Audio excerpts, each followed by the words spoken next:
Blockchain, we understand, is a financial technology, but it's also a social technology. It embeds values, it shapes behavior, it redistributes power. My name is Adam Hayes, and my research focuses on how blockchain and society intersect in new and interesting ways.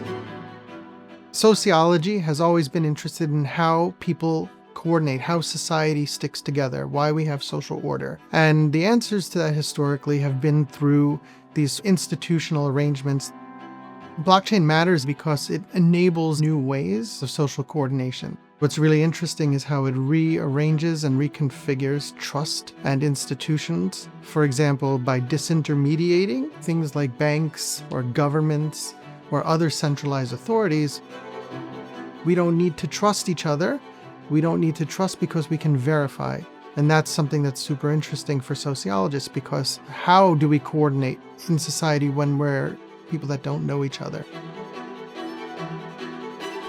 So let's say you and I enter into an employment contract, and let's say at the end of tomorrow's workday you don't show up, but you say that you did. Now we have a conflict. You want your money and we don't agree, we have to go to court. With a smart contract, we can make the same sort of arrangement. If you show up for work, it will pay it out at the end of the day. And we don't need a court anymore.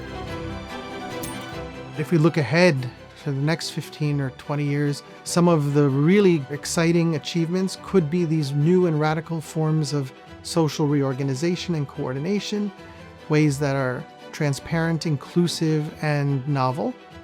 At its worst, though, blockchains can simply reproduce and magnify existing power structures, inequalities, and exclusions. Sociological research helps us understand which implementations serve human flourishing and which might entrench inequality or erode social bonds. It is essential for shaping how blockchain is used in society because technology doesn't determine its own social effects.